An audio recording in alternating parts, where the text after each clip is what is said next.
Division I AA championship. Fields at the 6, 20, and cracked down at the 25.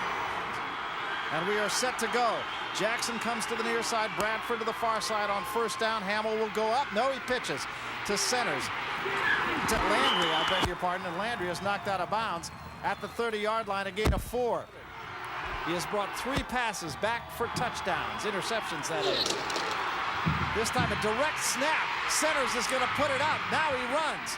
Now he throws, and it is out of bounds. It is not complete. It is out of bounds. Well, we haven't had a chance to really talk about this, Stan, but this is a team that you can look for this kind of stuff all day long. Well, I'm not sure, Barry, that was intentional. It looked like the ball just sort of shuffled back. Let's see, let's watch it. No, the ball, see, it's not intentional, just a bad snap. Now look what Centers does. He looks to throw the ball. He knows it's a pass play. It's called in the huddle, and he really does complete it, but Taz Dixon, number 22, forces the receiver out of bounds. You have to come with a foot down in college. Not a bad idea, actually. Bradford in the slot inside of Jackson. 3rd down and 6, and again, the snap from center gets away. Centers picks it up, but he has no place to go. So a little sloppy play on the part of the snap exchange from the center and Todd Hamill. And that ball's not just dropping, that ball's flying out of there all the way to the one back. There's a real problem, and Jeff Jackson is a senior, unanimous all-conference pick. There's got to be a real problem they got to work out in the sideline. Araguz will be the punter, and they've had some problems in the punting part of the game. Georgia Southern came after this one. Araguz got it away. Short kick takes a lumberjack bounce down about the 34-yard line. And we're underway. Hitch pass this time is good on first down to Miller. Miller is on his way. 45-40. Knocked out of bounds. They say he stepped out at the 41-yard line. 25-yard gain on the first snap, and a bit of a surprise with Georgia Southern going up, and they might do more of that on first down. Well, talking to Jay Venuto, the quarterback coach and the play caller for Georgia Southern before the game, he said they wanted to throw when Stephen F. Austin didn't think they were going to. They also said they were going to go one way and throw back, short patterns, and let the slot back get the ball and run with it, which is exactly what Carl Miller does. Has excellent breakaway speed. He can make the big play, and he does. This time Gross on the keeper. Ball's loose and is fallen on this time by Carl Miller. Back at the 49-yard line. Going to be a loss. A definite NFL prospect. Gross this time on the shovel pass inside. And no gain as Darrell Hopkins was the ball carrier. Might have gotten a couple.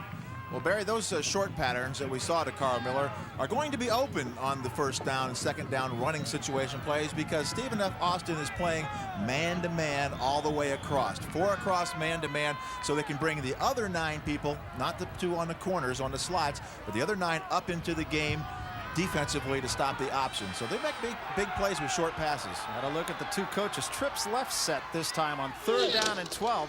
Gross rolling. And he'll keep it at the 40, 35, first down to the 31-yard line. And I'll tell you, he does run this triple option as well as anybody I've ever seen. Well, they underestimate him. Stephen F. Austin did last year, and he ran for 161 yards in their playoff game. And the thing he does, he gets to the alley, and he puts pressure on you. Watch, it's a counter. They call this the loop play. They counter one play, spin back the other. Now, nobody can make the play. The good lead block downfield by Ernest Thompson, number 12. It forces number 43, David Whitmore, to make the tackle. And we'll talk more about Whitmore as we go along in this game. So a first down on a running play on 3rd and 12. That does not bode well for the Lumberjacks. This time Gross keeps it, is wrapped up for a loss by David Temple. Temple was not fooled, stayed with the quarterback. Again, twice though, we've seen the pass on first down. We've seen the option on 3rd and long. What they say they want to do is pass when they think they're going to run or run when they think they're going to pass and keep them off balance. It's worked twice already in this drive. Joe Ross comes out of the ball game now. It doesn't appear to be favoring the leg at all. Lester Eford has come on. They don't drop off a great deal with Eford. This time Gross will put it up. Looks deep. Throws deep, wobbly pass up for grabs and almost intercepted in the end zone by Charmist Amy. Roderick Stansell was putting pressure on Gross, and he is, as we mentioned, the guy who really can do just that. Gross can throw the football. That was a bad throw. That was a wobbly ball. But still, they had almost a 50-50 chance of getting a touchdown out of it because he lofted it up and made a jump ball situation. Ross comes back on now. So apparently Ross and Eford will shuttle a good part of today. Saw Stanzel get an excellent hit right into the midsection of Gross. Stanzel has 18 sacks on the season. 2 of 3 passing, 29 yards now for Gross. And Gross this time keeps it again at the 30, at the 25, 20, 15. He's gone. Touchdown, Eagles. 34 yards. Raymond Gross making the 2 big third down plays.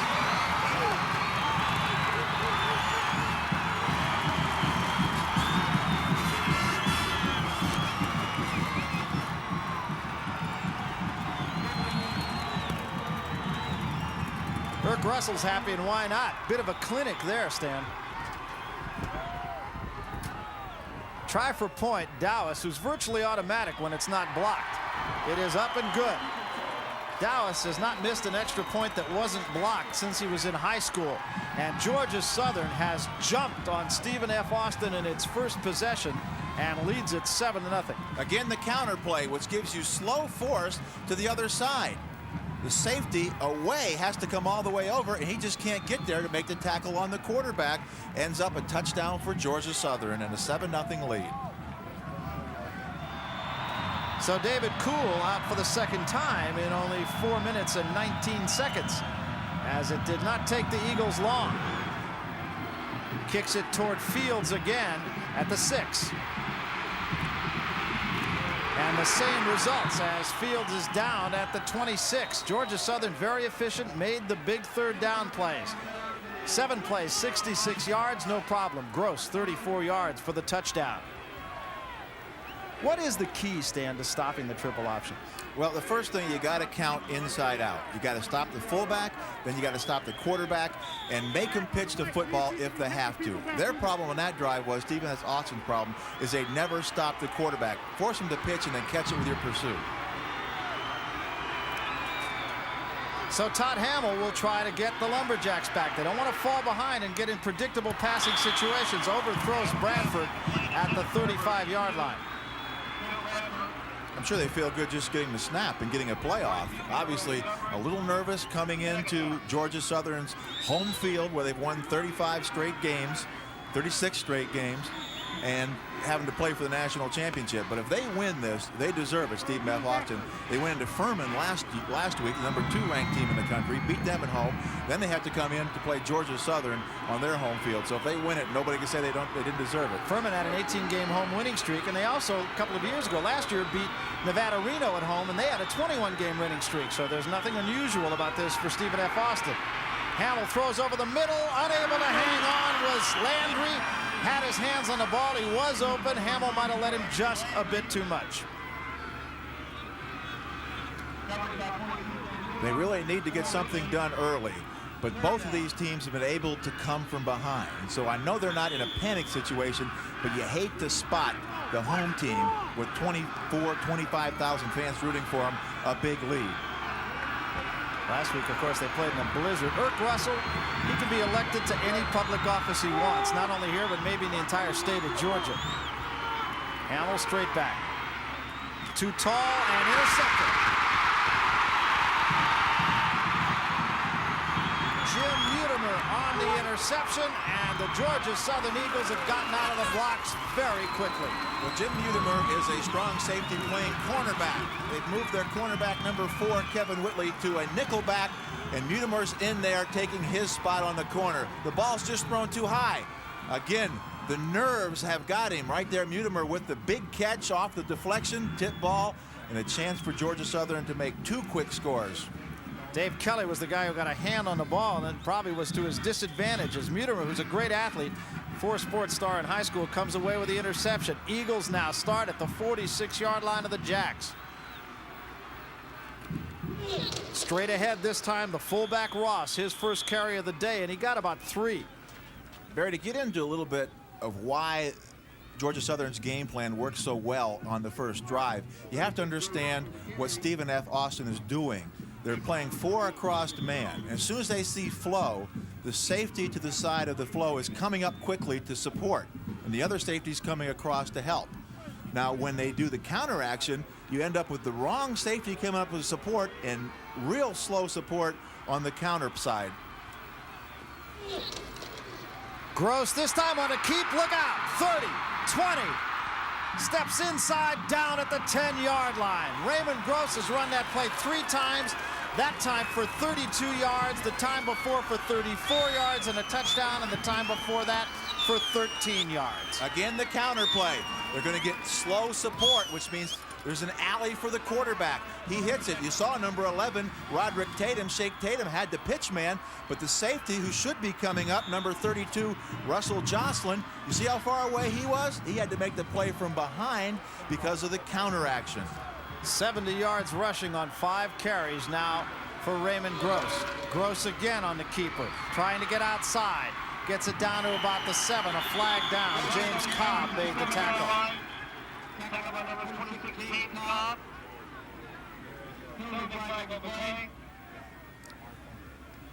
Maybe a face mask. It looked like it. They had Raymond Gross's mask. Yep. 5-yard penalty. Still going to take it halfway to the goal line, and it'll still be first down. Again, they call this the twirl option because when the lead blocker goes one way and twirls, there's the face mask by James Cobb, number 26. That'll put the ball even closer to the goal line. It won't be long before we see their hardball offense, as they call it, with Ernest Thompson has scored 20 touchdowns already off the power eye.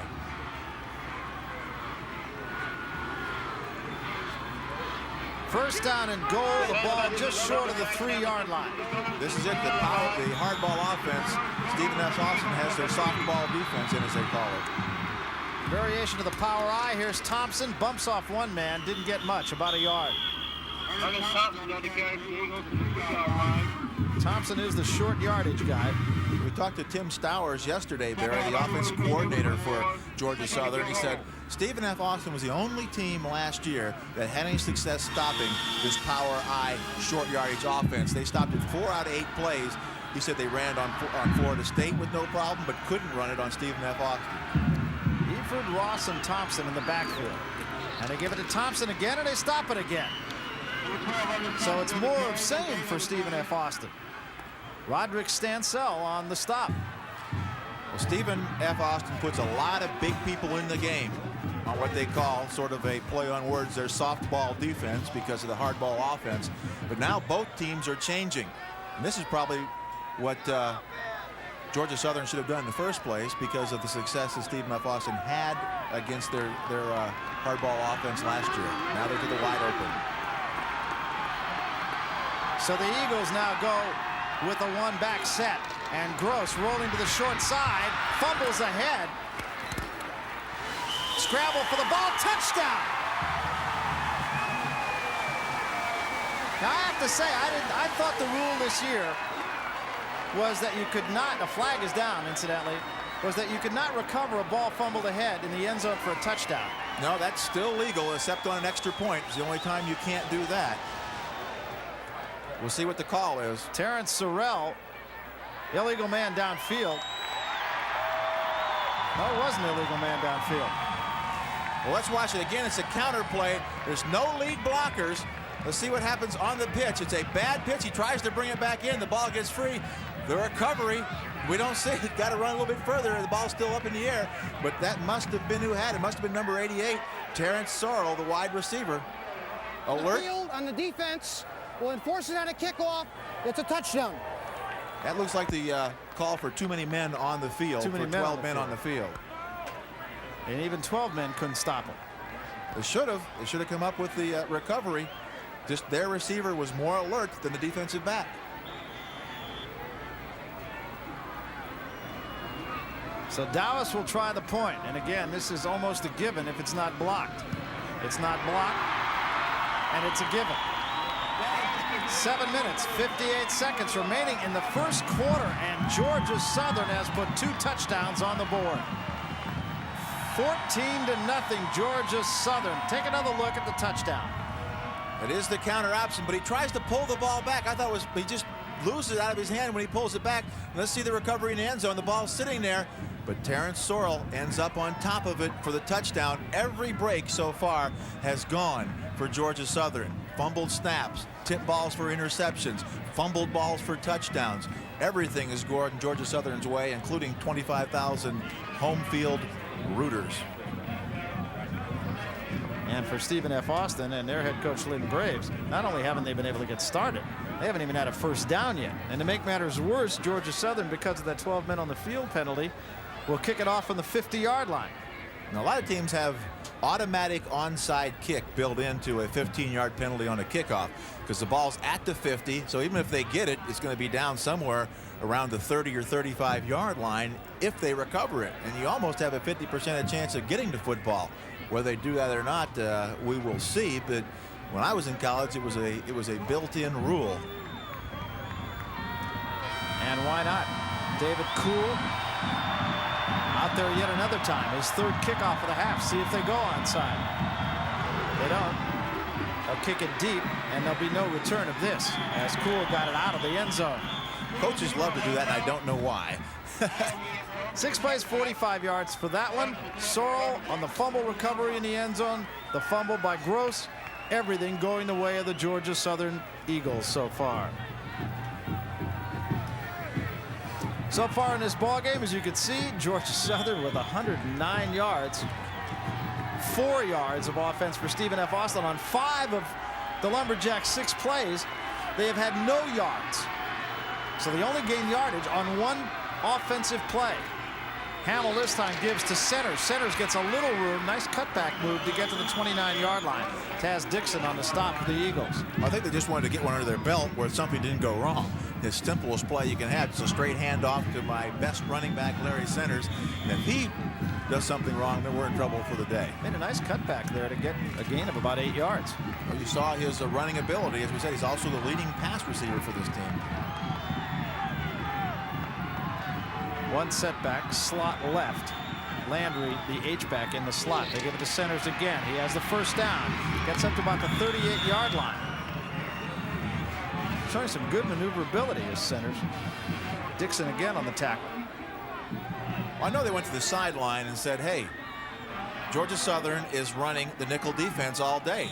Only 2 linebackers in the game. You see number 4 right there. Kevin Whitley is in the linebacker spot. Let's run at Whitley and take advantage of him because he's only a small defensive back, 5'10" and 180, and see if we can shove the ball downfield a little bit, loosen it up for the passing game. Georgia Southern, not a big team. They're outsized almost every time they take the field, but not in heart. Here's a little reverse to Landry, short side. Landry running out of places to go. Gets the 40-yard line. That'll be a gain of about 2. As we mentioned early in the open, Barry, that this team really runs to the football. They are not a big defense, but they are a quick defense, a swarming defense, and that's why sometimes a reversal will work, but only if you completely fool the backside and they over-pursue. You saw they had the ability to change the direction and get back to the play. 2nd and 8. Ball just at the 40-yard line.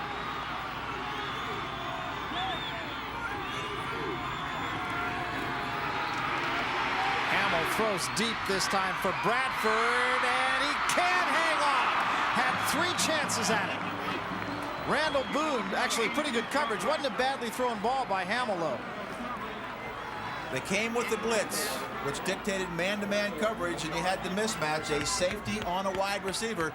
Good pickup, good audible. Let's see the throw. He threw, didn't have his feet set, and the ball floated. It allowed Randall Boone to get in front of the receiver. The ball had a little steam on it. Boone almost hands it to the receiver, number 82, Joe Bradford.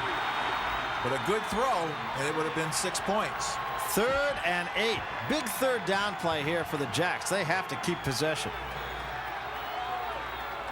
5 wideouts, no setbacks. Hamill throws to the tight end Wright, and Wright breaks the tackle, gets the midfield, 45, 40, and out of bounds. That's an important play, I think, for the Lumberjacks. Well, this time they end up with a mismatch offensively. They got the tight end on a cornerback, and it's just a short throw Now, you should be playing a lot tighter. A corner should have the ability, the confidence. You see the missed tackle by Mutimer, number 42, is playing corner, to come up and play a tight end real close. Tight coverage. You don't give him that pattern because he can't run by you. He doesn't have the speed. First completion for Todd Hamill. Derek Wright, who has been a very valuable receiver, on the receiving end. 21 yards on that play. Hamill rolls away from pressure, buys some time, throws back against the grain, nobody there. Pass intended for Pat Jackson, the closest man to it, but it was really between two receivers. Well, Hamill has not thrown the ball well in this first quarter. He's thrown the ball high several times. You see him after the play is over sort of rubbing his hands together like he's not getting a good grip on the football. He actually threw better last week in the blizzard than he has done so far in this good weather we see here in Statesboro today. 3 overthrows for Todd Hamill in the first quarter. You have to think, and you pointed this out earlier, but certainly a case of nerves here. Stephen F. not real used to this. They won their first conference championship in any conference in 62 years this year. Hamill play fake this time, rolled right into pressure. Now he throws for centers, knocked away, perfectly defended by Taz Dixon. Those throws are only going to work if the man is wide open. You can see the defender making the break while the ball is in the air. It's hanging up there quite a bit. He's not getting the good zip on it. Watch how far he goes. See, the receiver really had him beat, but Taz Dixon goes all the way in front of the receiver to knock the ball away. Anthony Landry, the intended receiver, and not Larry Centers. They have a lot of confidence defensively if you know you can break where the ball's in the air. Another big third down play here. Trips right set. Hamill this time with a little bit of time. Throws over the middle, and it is caught in traffic by Dave Kelly at the 8-yard line. So Hamill has made 2 big third down plays, just as Raymond Gross has.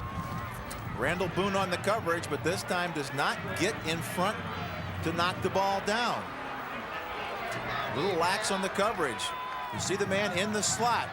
Breaks through one man and then gets the secondary coverage man-to-man with the safety and just does not. You saw him go behind the receiver instead of in front of the receiver. That's why it ended up a completion to Dave Kelly. Those are the 2 guys, Kelly and Hamill, who are not from the state of Texas. Hamill from Oklahoma. Kelly at centers falls down back at the 14-yard line. Loss of 5, maybe 6 yards. Kelly out of Corona, California. Hamill out of Durant, Oklahoma. Everybody else from the state of Texas. Well, who made that defensive play work was Jim Mutimer, number 42. That was a pass first, and then the outlet was an option play to Larry Centers. The Mutimer jammed Joe Bradford, didn't let him off the line of scrimmage, and he had to make the late pitch to Centers, and there was just nothing there. So 2nd down and 14. Hamill straight back, 4-man rush. Throws into traffic, intercepted. Very poorly thrown ball, and Rodney Oglesby makes the interception for the Eagles at the 1-yard line. Poorly thrown is an apt description. He is not throwing the ball well or even close. Even the completion, I don't think, was a very good throw. And this one is into 3 defenders, and his man wasn't even open. Watch the throw to the corner. 1, 2, 3 defenders. You talk about throwing into a crowd. I think 3 justifies the term crowd. So. That's a quorum. Erk Russell, one of the most entertaining guys that I've been around. I remember last time I was down here in the hurricane, talked for a couple of hours. The guy had me on the floor. Very entertaining guy. Didn't have any chairs. Got the 5-yard line, Joe Ross. I think he's entertaining just to look at.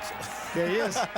He is a different breed of football coach. You can travel all over the country and meet with a lot of different football coaches, but Erk speaks his own mind. And I tell you, he's not afraid. He doesn't go into the cliches or any of that garbage that you get a lot of times when you talk to coaches. He tells you what he thinks. He tells you if he thinks they're not playing well or are playing well. Absolutely. He's got 8 walk-ons starting for him. I'll tell you a story about that after this play. Gross rolling out. This is the play that's gone big time for him, but this time it's defended well by the Lumberjacks, and he's down at the 6-yard line. Eric Johnson makes the stop, sophomore out of Hooks, Texas. Talking to Eric about all the walk-ons that he has playing for him, I said, how do you account for the fact that you got 8 walk-ons who were starting for you? And he said, we're lousy recruiters. Well, the only pro player that they have out of Georgia Southern is a player on the Washington Redskins, Fred Stokes, and he was an offensive lineman here at Georgia Southern, and now he's a defensive lineman at the Redskins. Gross again, this time short side, pitch back, tough pitch that time, and almost pitched it over the head of Carl Miller, who goes out of bounds back at the 3. And Erk said, well, that shows you how good a coach I am. I had him the wrong side of the ball for 4 years. Tracy Ham, of course, who is the hero of heroes here in Statesboro, still playing professional football up in Canada and doing very well for the Edmonton Eskimos.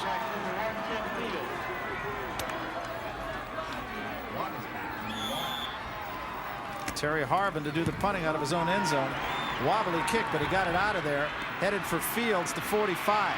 Fields stutter steps, got by the first wave of tacklers, slips another, gets to the 30, still on his feet. 25 to the 20-yard line. What a return by Tim Fields.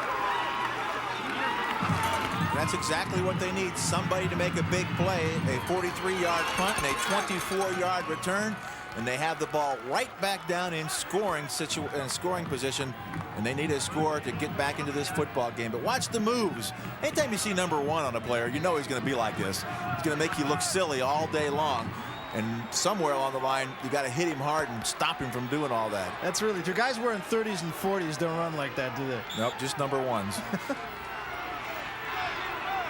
Slot left this time on first down for Todd Hamill, and they give it to Centers, and Centers doesn't get much. Right in Centers' face was Darrell Hendricks. Hendricks, not big, not quick, just happens to play football very well. Outstanding middle linebacker. All conference, all Americans type for Georgia Southern, 6 foot, 219 pounds. You need the man in the middle to make a lot of tackles, and he has 118 already this year. Leading tackler last year as well. Second down, still 10. Centers again, right side, not much. Got a couple, and it's going to put the Jacks into a 3rd and long again. Hendricks the first man to him. Well, the middle linebacker in a one-back defense knows where the ball is going. He's going to follow that one back. And you see Hendricks just eyeing up Larry Centers, following him and making the good, sure tackle to put him in a long yardage situation. But Steve F. Austin doesn't care about 3rd and 8 with this passing attack. They feel they can get 3rd and 8, 3rd and 10, that's right. 3rd and 20. His theory is pass first, ask questions later. Straight back. Over the middle, caught by Kelly at the 5-yard line. First down, Lumberjacks. 13 yards on the 3rd down play. Todd Hamill has converted some 3rd down plays. Well, they've been playing man-to-man rather effectively so far, but they drop into a zone. This time, watch the linebacker just drop to an area, to a zone, and you see the spot between the linebackers wide open.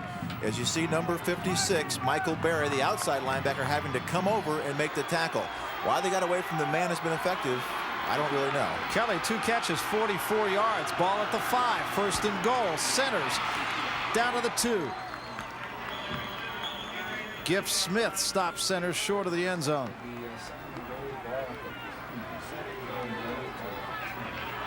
This is an area where they just have to give the ball to Centers and let him get into the end zone. Don't do anything that's going to take you out of a scoring situation. They hurt themselves the last time. They can't afford to do it again. They may catch a substitution problem They there. could if they snap this in a hurry. Hamill tried to do that, couldn't. Gives to Centers. Stop! They got to the line of scrimmage, the defense did, before Centers did. I don't know why. It's almost sometimes etiquette. I don't know why players tend to wait on the other people to get set, but they did. And watch what happens is number 43, Darrell Hendricks, over the top. Good second effort. Almost got the ball in, but watch the timing. Watch the jump, the leap. Beautiful play by Darrell Hendricks. Reminds you of the play that Gary Reasons made last week when he dove over the top to stop the Phoenix ball carrier. Literally inches from the end zone. 3rd down. Hamill, sneak, touchdown. Hendricks was there, but a step late that time. Well, to get over the top, you have to give yourself some running room. You got to get back. You cannot leap over when you're up close to the line, so you almost have to guess. If you're back, you can maybe stop the running back, but you have to be uptight to stop the quarterback sneak, and Hamill beat him to the goal line. Well, I'm sure that will defeat the nerves that Todd Hamill might have been hassling with. It is now 14-6, chance for 14-7. Rawlinson, very good place kicker for the Lumberjacks, will try to get them back within a touchdown. And does. So with 19 seconds remaining in the first quarter, it is as advertised, and it was advertised as a high-scoring game. Here's another look at the sneak for the score. Just a matter of Hamill getting to the goal line before the middle linebacker Hendricks can get to him. One of the reasons this Stephen F. Austin offense is so different is a guy by the name of Zane Zemensky, who came from BYU and really put a lot of their theory into the Stephen F. Austin passing attack. The wide open. Last year, we saw a little vignette of last year's game. At that point, Stephen F. Austin was a defensive team, a ball control team that just tried to keep in the game and win at the end. Now they're a team that just tries to score more points than their opponents. Thompson will be the deep man to receive this kickoff of Rawlinson. 14-7.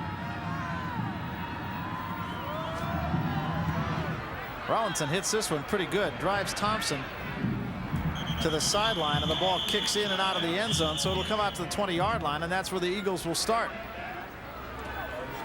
Very big sequence, I think, offensively for the Lumberjacks to get within 7, and it does seem as though the defense has made some adjustments. Well, it had to be a big momentum changer for Stephen F. Austin, because so many things had gone wrong. They had a chance to score and threw the terrible interception, but they get the big play by Tim Fields to put them in a situation to score again. This time they convert. I'm sure those nerves have calmed down. They got some confidence back. It should be a great football game from here on out. And both these teams have been able to come from behind.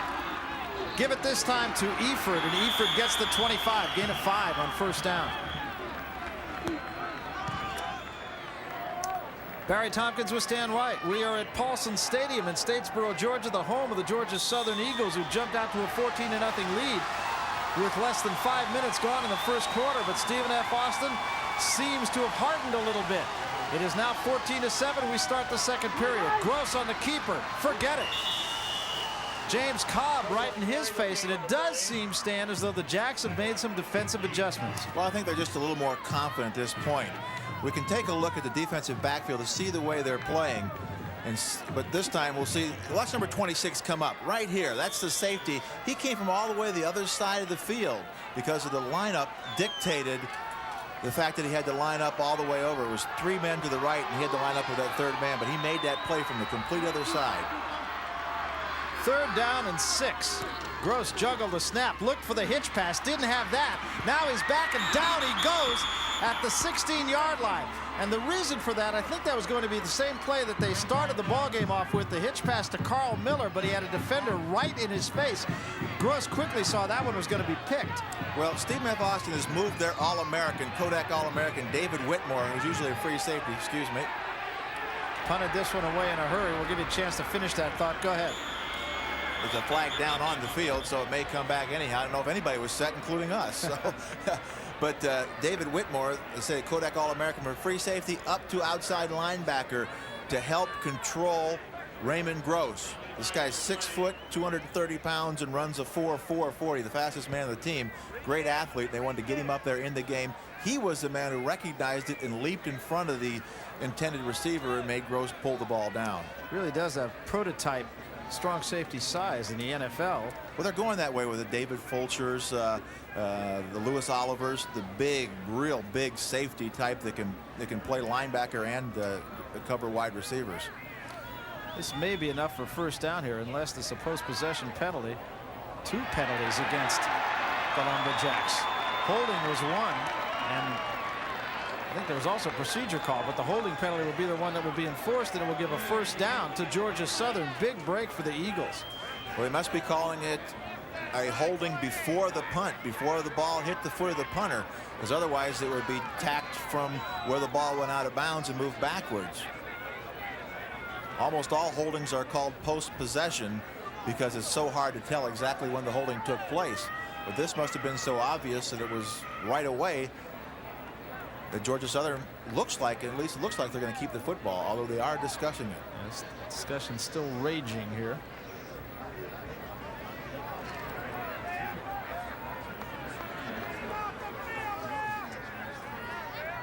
If I was Steve F. Austin, I would get in on this discussion and not let Georgia Southern be in the huddle with the officials. Lynn Graves is a part of it. It's going to be 4th down, I think.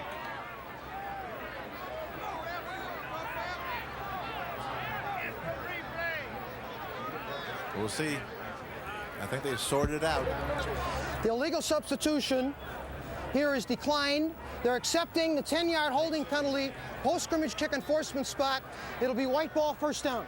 Okay, post-scrimmage enforcement. So they finally figured out that it was a post-possession foul. So the ball will stay with Stephen F. Austin, although it'll be back 10 yards further. Short kick, though, so Stephen F. Austin really not hurting too much after all of this. Kick was only 35 yards.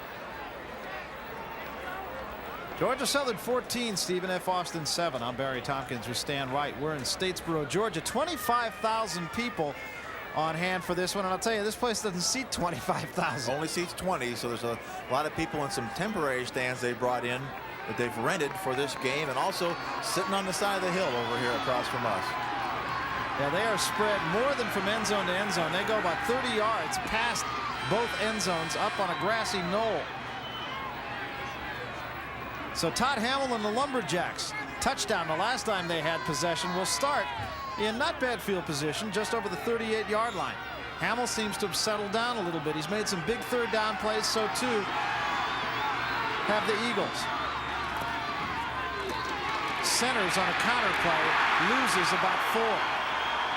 Patrick Parr on the stop. Eagles not fooled at all. Well, they also had Kevin Whitley, who's playing the nickelback, almost a linebacker in a cornerback's body. Watch him come up. You see the blitz coming. They're bringing everybody. And I see him outside. That's why he stops. There's Kevin Whitley, number 4. The containment forced centers to stop and allowed Parr to make the play, number 90. Hamill now 3 of 10 passing with 2 interceptions, which have really hurt him. 65 yards.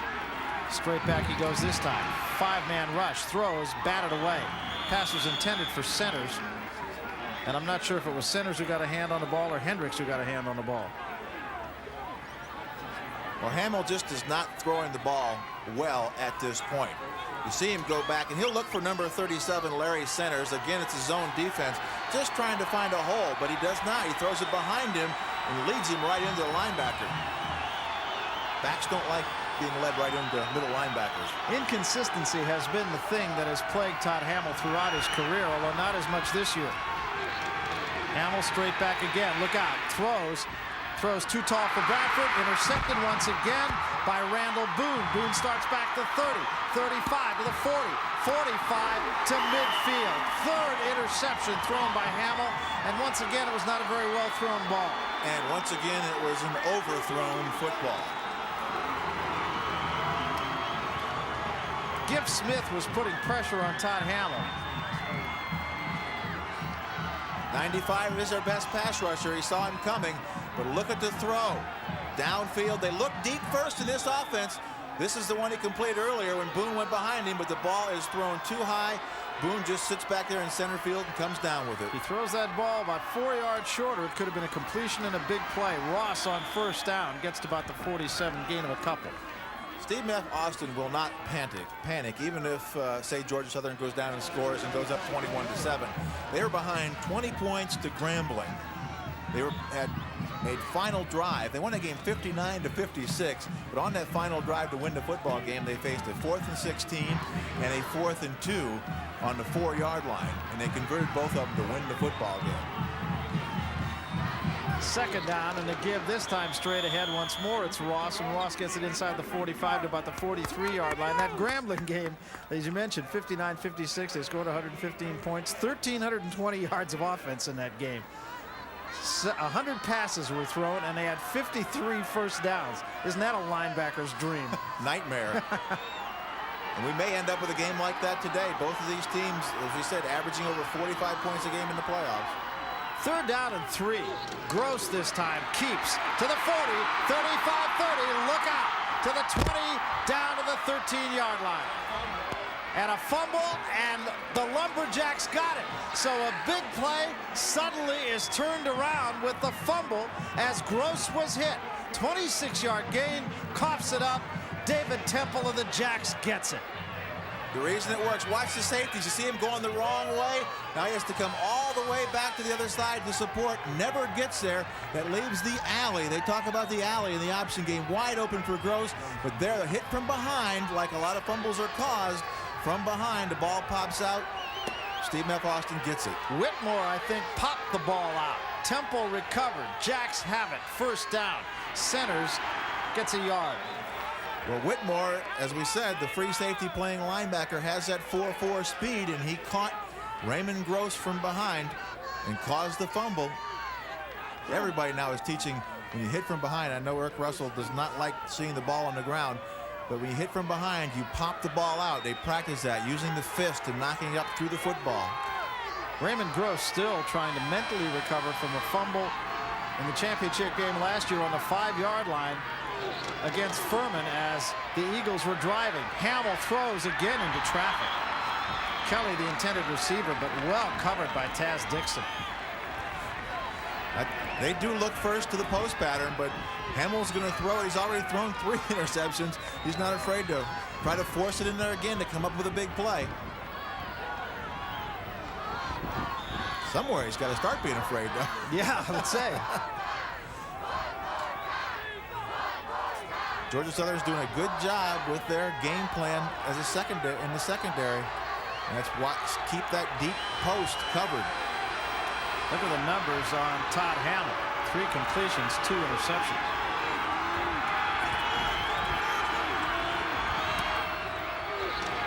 Straight back again. Hamill again into traffic. This one is caught by Eric Wright. And Wright is down at the 46-yard line. Now that was a perfect pass. And that was to the deep post again. Hamill, not being afraid, helps him this time. He notices there is no free safety on this play. He saw the audible at the line. Look at the throw. He leads him perfectly. Ball right in the money. Jim Mutimer, number 42, behind the receiver, Eric Wright. And just had to come and make the tackle. But that shows you what Todd Hamill can do when he makes the good throws. He reads well, has a nice touch on the football. He's just been completely off in the first quarter. Got a little time that time, too. The offensive line helping him out a lot. This time they go with no setbacks as they bring centers up on the wing. Hamill straight back with time. Throws. Caught by Bradford at the 30, 25, to the 20, down the 15-yard line. Michael Berry on the stop, and you're right. They just keep coming at you. And they just keep throwing the post over the middle. I know it's defensive. I'm just going to put a guy and say, stand right here and don't move and wait for the post. Watch number 82, Joe Bradford, come over the middle. You saw linebacker vacate the middle. Darrell Hendricks, number 43, somehow left his zone wide open, and he threw the ball right into that vacated area to Joe Bradford for a big play. Goes to show in a zone, though, if one guy leaves his area, it opens up the big gap. So the Jackson business at the 16-yard line with a 1st down. Hamill on a draw play to center. Center slips and falls as he got across the 15 to the 14. Gain of 2. Darrell Hendricks made sure he didn't go any further. Boy, it looked like he had a big hole to get through. Now they closed it quickly, but watch the hole here for Larry Centers on the draw play. Number 43, Darrell Hendricks, comes up. And the linebackers close quickly, including Kevin Whitley. But it looked for an instant like he was going to be able to bust it. But good pursuit again by the Georgia Southern defense. In Graves' first year as head coach at Stephen F. Austin, but 26 years in the coaching business, almost all of it in East Texas. They go with split backs this time. Tim Fields on for the first time. Hamill will throw. Screen pass this time for Landry. Steps inside the first man, gets the 11-yard line. Gain of about 3. Was set up well.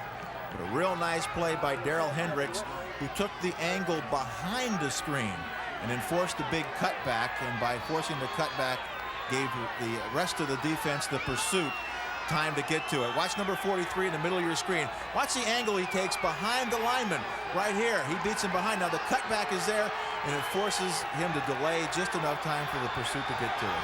Trips left set this time. Landry the setback. Centers in the pattern. Throw over the middle. Touchdown to Centers. And just like that, we could be looking at a tie game. In a game that Georgia Southern has done everything right. Stephen F. Austin's been having problems, bad breaks. And now with the explosiveness of this offense, they're right back in the football game. Well, people are talking about Centers as a potential NFL player, and he's certainly showing an ability to catch the football in addition to running the football. That is a priority in the NFL these days. Rollinson to try the point to tie it. It's good. Tied at 14 with 8:50 left. Look again. The Centers will come from the right side of your screen. He's crossing. Here comes the ball. Right there. You see the beautiful throw over Michael Berry, who is 6'2" and 215. Perfect throw. A good one by Todd Hamill, and it's tied. So the Lumberjacks from Nacogdoches, Texas have come back from 14 love to tie it at 14 all. Rollinson will kick it away. Kicking to Thompson, who was the deep man standing at the 5-yard line. Rollinson has a lot of load.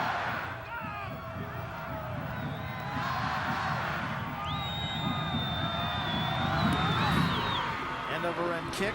Thompson at the 8-yard line. To the 20 and down to the 24-yard line. Both special teams really doing a pretty good job. That scoring drive for Stephen F. Austin, 2 big plays in that one. Took 8 plays, 83 yards, used up almost 3 minutes. Centers on the touchdown from Todd Hamill. And now it is up to this man, Raymond Gross, to start things offensively. Coughed the football up, and that's what started Stephen F. Austin in the other direction. Georgia Southern's got to be concerned because Hamill seems to be getting better as the game goes along. Gross this time on the pitch. This is Ross with room. 25, 30, 35, 40, 45 to midfield. 27 yards for Joe Ross. And every time they run the counter option, any form of the counter option, it is breaking off for big gainers. This time they take the quarterback. You saw number 43, Whitmore, come down and take him, but that left the pitchman wide open. And Joe Ross goes down the field, and I think if he'd have been healthy, he might have been able to bust it all the way. Yeah, because he does have some quickness. Straight ahead this time is Ross again inside the 45-yard line.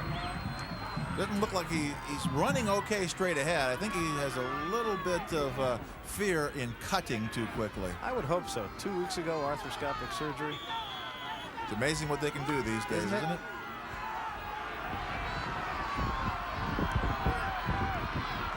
Second down and 5 now.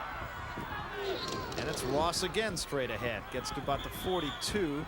Got a couple that time. Not much, though. Gary Russell, just a sophomore, coming over to make the play defensively. Stephen F. Austin, incidentally, was 10-3 last year, but after that season, they lost 12 starters.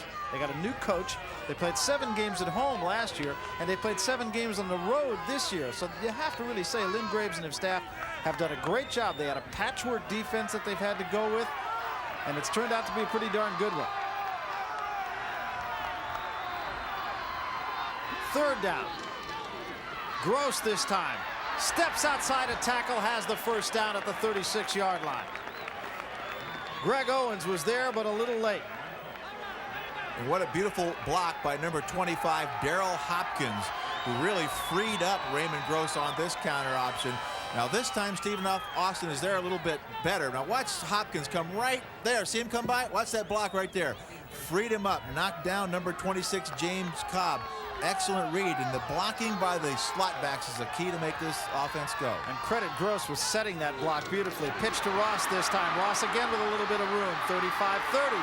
First down and more to the 20-yard line. 17 more for Joe Ross.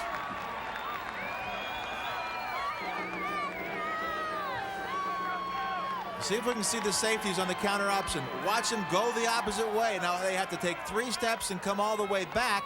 Now they're chasing. They're having to run, and they're off balance, and they're easy prey to block when they're running away from you like that. Excellent game plan so far by Georgia Southern, and I tell you, they're going to have to make some adjustments at halftime in Stephen F. Austin's part. First down, the ball at the 20-yard line. Gross this time. Now he'll go the other way. He might find some room here. Cuts it back, gets the 20-yard line. All of that for nothing. Robert Sparks made the stop, but the Lumberjacks turned him around quickly. I tell you, if these offensive linemen who were laying on the ground after their initial blocks would have gotten up quick to help him, he may have had something going. Looked like he did. Eford comes on now, and Ross leaves.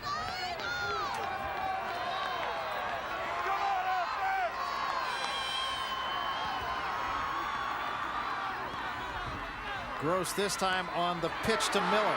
Miller at the 20, at the 15, down to the 13-yard line. Be about 2 yards short of the first down. David Whitmore, what a player he is. And only his great speed kept that from busting all the way. Had it been a normal linebacker there, he would have never made up the ground to make the tackle. That's why they put him at wide side, outside linebacker on every play. Watch, he stays in there. He has the quarterback. Now watch him close. He's able to take the quarterback and also come out and help on the pitch. You have to have great athletic ability to do that. That's why it takes great players to stop an option attack. Well, is that true? That was a brilliant play by Whitmore. Third down, about 2. Little spinner move, and now the pitch to Thompson, trying to get outside. No. And guess who made the stop?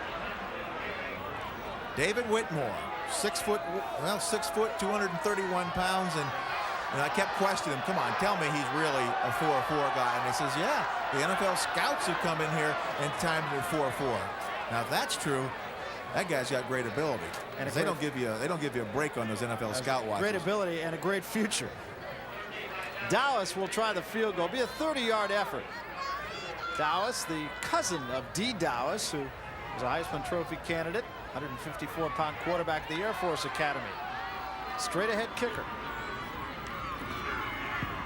30-yard effort is good. And this one is starting to look a little bit like the last team with the ball might win the game. 17-14, Georgia Southern. Cool to kick off.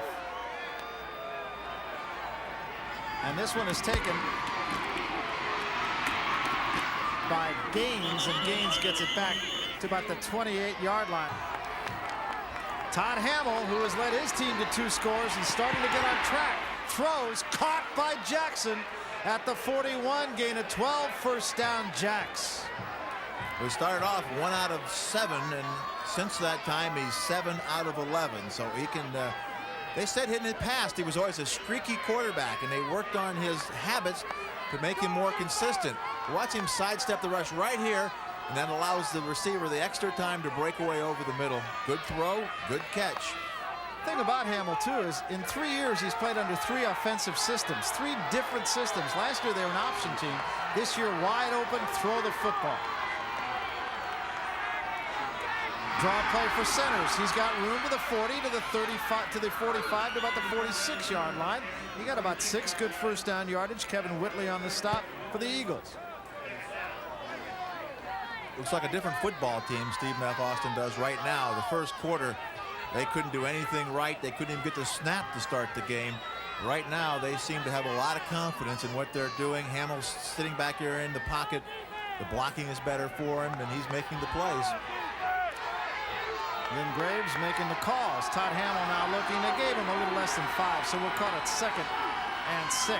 Hamill straight back, 4-man rush. Hamill steps up, throws behind the intended receiver Kelly at the 45-yard line of the Eagles. Busaletti putting good pressure on Hamill that time, coming from the outside. There he's getting hit afterwards. Not a big hit, but Busaletti, who has 11.5 sacks, tied with Giff Smith for the team lead. The 2 ends are coming and putting pressure, and that'll take its toll as the game goes on. You keep hitting the quarterback, hoping that he starts looking or starts feeling like he's going to get hit in every play. Spoken by a linebacker.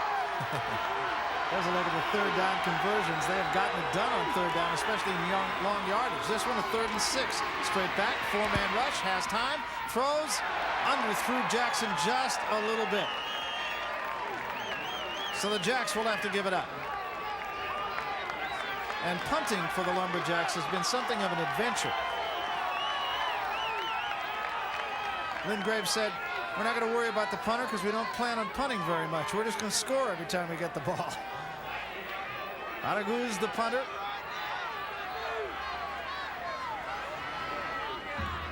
Low snap. Blocked. Araguz picks it up. They'll try to run with it. Fumbles it again. And we said it was an adventure. And the man who blocked it was Randall Boone. Too slow in getting it off. The man from the outside should not be able to block it, even if he is unblocked. But Araguz trying to get the good kick. Watch it. Look how slow he does getting it off. And the ball is right into the outside rusher. Now, he's allowed to pick this up and punt it again if he would want to. Nice catch now. The outside man coming, blocks the kick. Just a little slow in its transition. So the Eagles now with a little bit of momentum. Gross keeps, stopped, stood straight up that time by Russell Jocelyn. They're slowly adjusting on defense. Jocelyn is that safety who had taken too many steps on the first show of motion and couldn't get back quick enough. He's probably holding another count and giving himself the right momentum to come up and make the play. Second down and 10. Coming this way. Gross, once again, no place to go. That time he is stopped first by Greg Owens with help from his friends. Well, now they know both sides have adjusted well. They flipped it over. One play didn't get any yardage. The next play didn't get any either. In fact, lost about a foot. And we thought actually that Georgia Southern might put it up a little bit more on first down than they have. The only time I can remember is the first play of the game. And now they're in a situation they don't like. Third down and 10, where it's passing and the other team knows it's passing. Although in these long yardage things early, Gross has run it. Now he'll throw it. Does so. Caught. Donnie Allen, who has been a big play guy, makes the reception at the 14-yard line. Man-to-man coverage. He rolls one way, hopes that the defensive back will roll with him as far as his leverage is concerned. And then he's got to make the great throw, and he did that time, stopping and throwing the out pattern all the way across the field. Defensively, you almost have to say, hey, good play, because I'm not going to cover that one. I'm going to make you complete it. 3 out of 4 for 41 yards. They don't throw much, but they do throw effectively. Joe Ross to the 11. Urban Jones, the tackle. Well, he's not completed in double figures yet this year. Last week, he was completed 7 of 10 passes for 186 yards, and that was his personal best, 186 yards portion of it. 15 passes, the most that he's thrown in any game, and Raymond Gross wants a timeout as he looks at a 2nd and 7 at the 11-yard line with 1 minute and 20 seconds remaining to be played in the first half, and the Eagles would like to take one more in. Santa Claus on hand here. Not too many people know this, Stan, but he graduated from Georgia Southern. 17-14 game. The ball just short of the 10-yard line. Eagles lead by 3, 1 minute 20 remaining in the half. A lot of peanuts in the stockings this year, huh? On the keeper, Gross with no place to go. And again, defends very well by the Lumberjacks at about the 9-yard line. Got about 2 more. It's going to be 3rd down and 5. James Cobb, who many people feel has a chance to play in the NFL also. A little bit short, 5'8", 181 pounds, but he is considered a prospect. Gross will take another timeout with 1 minute and 7 seconds remaining in the half. 3-point ball game with 1 minute and 7 seconds left in the half. Eagles with the ball, 3rd down. Gross on the keeper, pitches to Ross, ball is loose. Jacks have it. No. Eagles have it. Lumberjacks were all over it, and it was Raymond Gross who followed the play and took the rebound off of a Lumberjack who looked for all the world as though he had recovered it. And you practice that every day defensively, covering fumbles, how to do it. You see, just mishandles it, looking up to see where the defense is coming from. And watch it right there. You got to just get on the football and get it in. Don't fight over it, guys. You're on the same team. Because of that, it ends up a field goal attempt for Georgia Southern. Russell Jocelyn was the man who couldn't hang on to it. try on the field goal is on its way, and it is good. So Dallas nails it from 37. So it's a big three-point mistake on not recovering the fumble. So with 21 seconds left, Cool will kick it away. I almost doubt he'll give Fields much of a chance here. Kicks a line drive, tough to handle. It's picked up by the short man, Hopkins. Check that, Herman Gray. No, check. We'll get this straight here. It was Robert Jones.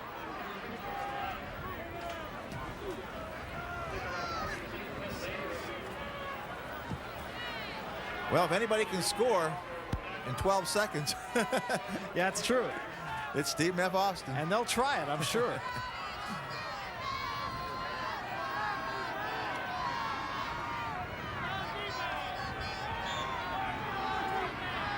So Hamill will take one last rip.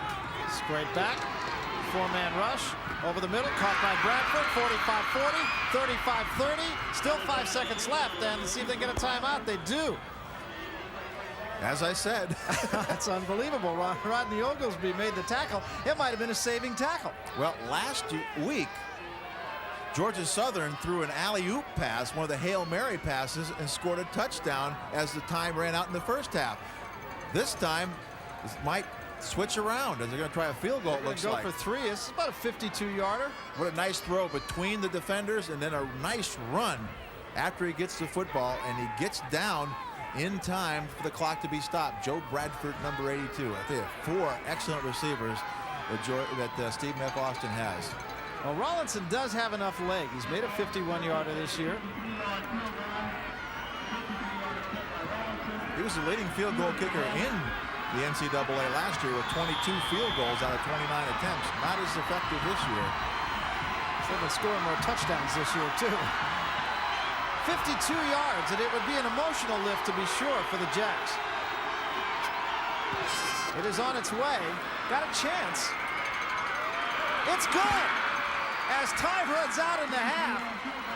And I'll tell you, this has been a really entertaining 30 minutes of football. Well, they got the 3 points back that they gave away. That's right. And it really does give you an emotional edge coming up, I would think, with a big pass play and a field goal. 21 seconds left when you get the ball. That's not too bad.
Thompson, 36 Ross, 11 Gross.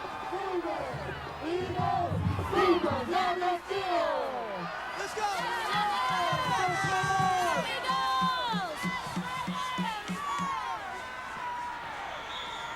Let's go, man! 36 Ross on the carry, on the 6-yard line. Tackle by number 32, Josh Luke, second down.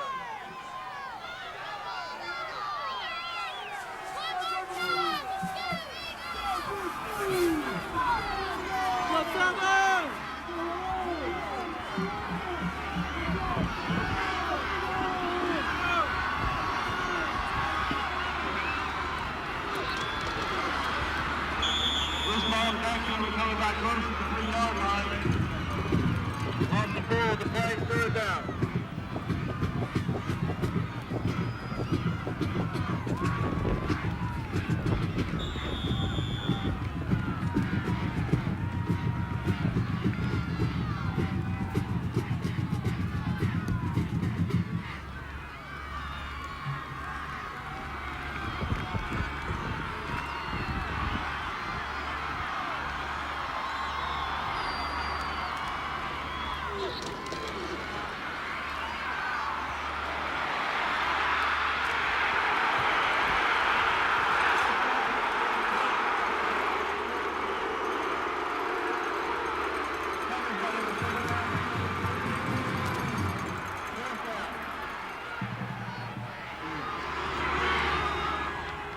Harvey in the cut for the Eagles.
36 yards of the carry to the 17-yard line.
Just one more time. That is what the fans here in Statesboro, Georgia would like from their team, and the Eagles clearly the Division I AA team of the 80s. Win or lose, actually, you'd have to say that.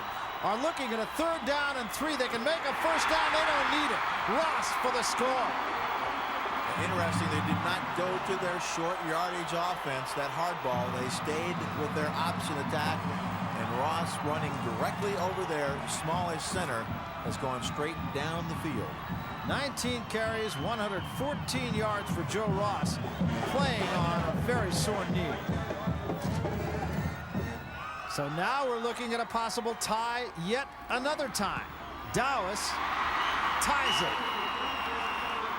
Just 3 seconds into the final period. We are tied at 27. Take another look at the touchdown. And watch where he goes. Watch how tight he takes this right over the center inside the guard, and nobody is there. So we see that just a cutback, nobody making the play. The center, Sammy Twiggs, who has consistently done a great job despite he was an offensive tackle last year at 219 pounds. They moved him into center. Dennis Franklin was an All-American for 2 years there. So they put their most experienced lineman in, number 50, Sammy Twiggs. You see how small he is. This is like an undersized linebacker, but he's a center. But the spirit you see right there is why he's successful. They really are amazing. In fact, it's interesting to watch the spread that he takes over the ball as a center. It's almost a wrestler's stance. It's virtually impossible to knock him off his feet. The key is he is quick, and he gets to the body of the defender. I don't care if you're 300 pounds or 400 pounds. The man gets into your legs, you aren't going anywhere. It's the hallmark of Erk Russell's team, is quickness, I think. So we're tied at 27, and this game really has been everything that a national championship game should be. 25,725 in a 20,000 capacity stadium. Not bad. Cool kicks it away, a little bit short this time. Fields the 6. 10, 15, 20, 25. Look out. Across the 30 to the 33. Of course, that attendance figure is a record for this game. The old record was 15,000. Of course, they knew they were going to have a record. That's right. Here's what we were talking about earlier. You can see people way up on the lawns, up on the hill. They are probably, from the far end zone, they are probably 200 yards away. So Todd Hamill now has the responsibility of getting his team back out in front. Starts at the 33. He'll put it up on first down. Ball is caught underneath by centers, or rather by Landry, as he gets to the 37-yard line. Going to be a gain of about 4 yards. Kevin Whitley on the stop. That's the advantage of having Kevin Whitley at that linebacker position. See, he can close because of his speed to make the tackle before the man gets turned upfield. And I know what it's like to get in the open field with a guy turning his shoulders on you. Yes. Fear strikes your heart. It's a losing race, isn't it? It sure is. Another thing about these two teams that strikes me, both extremely well coached. Hamill straight back again. 4-man rush, in trouble. Finds some time. He'll run to the 40. First down and out of bounds. Might not have gotten the first down. It's going to be real close.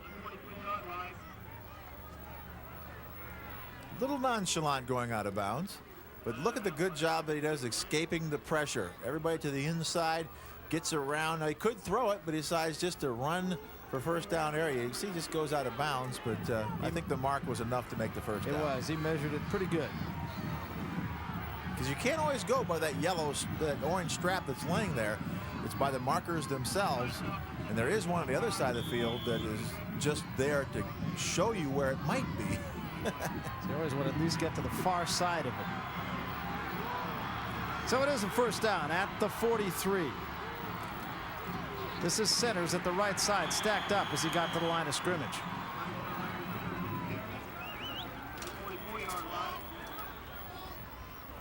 Centers 21 carries, 68 yards.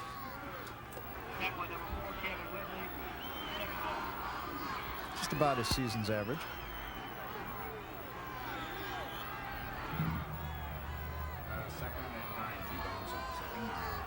Ball at the 45-yard line. Call it 2nd and 9.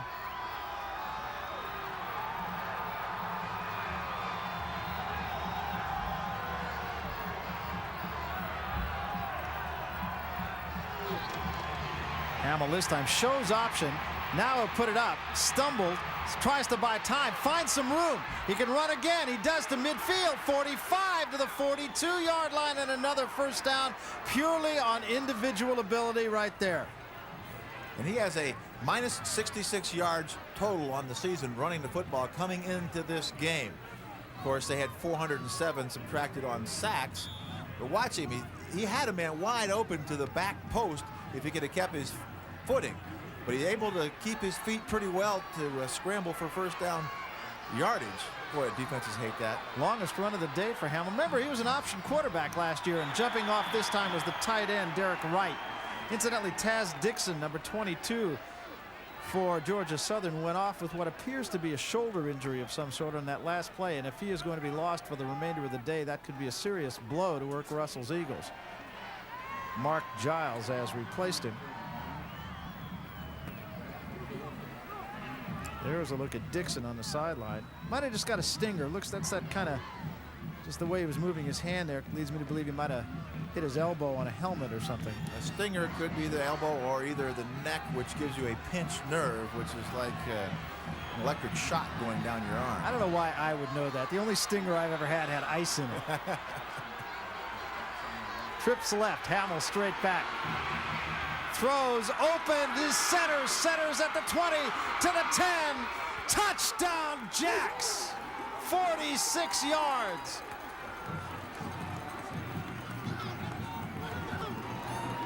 And listen to the sound of silence. Yes. The crowd of 500, that's all the tickets that they got for this game, Stephen F. Austin. You see them in purple. They are the only ones standing up cheering. Everyone else is standing up in disbelief. And that's why Larry Centers is such an all-purpose player. He was beating a defensive back for a touchdown. And he's one of those guys who, when you look at his numbers, 4.6 speed, which is good, not great speed by any stretch of the imagination. But like they say that about Jerry Rice, he's a guy who's maybe a 4.5 guy until he gets the ball in his hands in a football uniform. Try for point is up and good. And with 12:32 left, the Jacks have gone back out on top. Take another look at this pass from Hamill to Centers and watch him outrun the defensive back. Right side of your screen. Centers gets open and the defensive back falls down right there, number 49 Boone. And watch the move right there. And then down the sidelines, plenty enough speed. That makes it 34-27, Stephen F. Austin. Rollinson kicks it away. Headed for Thompson at the 6. 20. 24. Let's take another look, Stan, at the touchdown pass. Man fell down, but even so, great run by Centers. And Larry Centers becoming right in your picture, right at the ball, right at the camera. Boone's falling down. You see him right there. Now watch this move. What a great move on number Oglesby. 19, Rodney Oglesby, and just saunters into the end zone. But what an excellent running back and receiver combination Larry Centers is. 2 catches for 59 yards and 2 touchdowns. And a new record now. We talked about this earlier. 14 touchdown passes. Gross to throw, too wide for Sorrell at the 42-yard line. That's yards and touchdown passes now in his record book for the playoffs.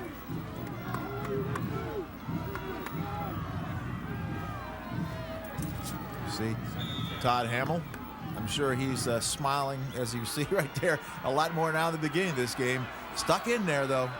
Came back strong after a horrible start. He really did. Gross this time pulls it out of the stomach of Ross, pitches back this time to Miller, and Miller doesn't get anything. Might have lost a yard. I'll tell you, the Jacks are defending this triple option as well as any team I've seen this year. Well, the smart move, the strategic move was bringing up David Whitmore, number 43. He took both the quarterback and the pitch man on that play.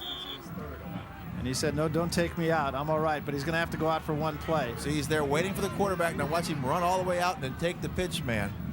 Yeah, he overdid the one-knee treatment because the referee came and, as you saw, he said, no, I'm not hurt, I'm just resting. And he said, well, you look like you were hurt, you're out of here for a play. And he did walk off very, very gingerly, right knee. And he is, to say he's a key player is to make a gross understatement. Speaking of gross, he'll put it up. In trouble, rolls away.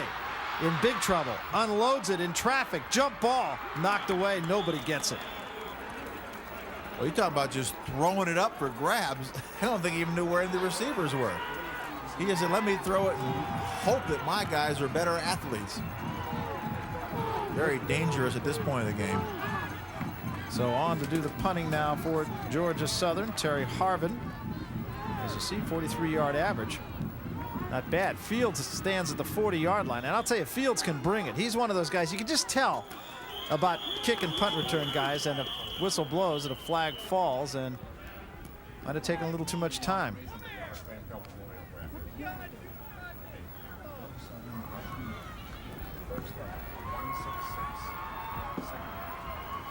Procedure is the call.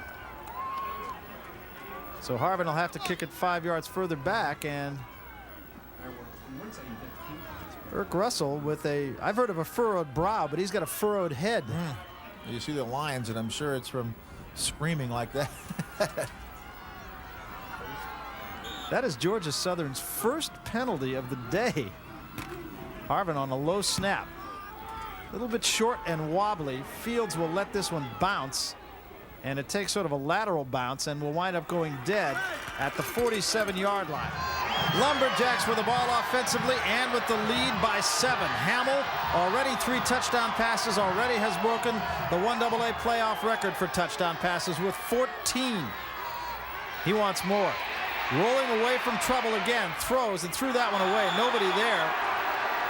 Georgia Southern wants a grounding call. Well, it was an obvious grounding. There was nobody even close. His intention was to avoid the sack, avoid the loss of yardage. He just doesn't call it. Mutimer was putting pressure on him. Lynn Graves, I think, had an interesting philosophy about offense. Well, he's been a defensive coordinator his whole career. And he said when he took over the head coaching job, he was going to do an offense what gave him problems all those years of defensive coaching. And that's throwing the football with a lot of different formations and completely keeping you off balance on defense. And who could argue with success? Hamill play fake this time. Now he's got a lot of time. Throws, and it is incomplete.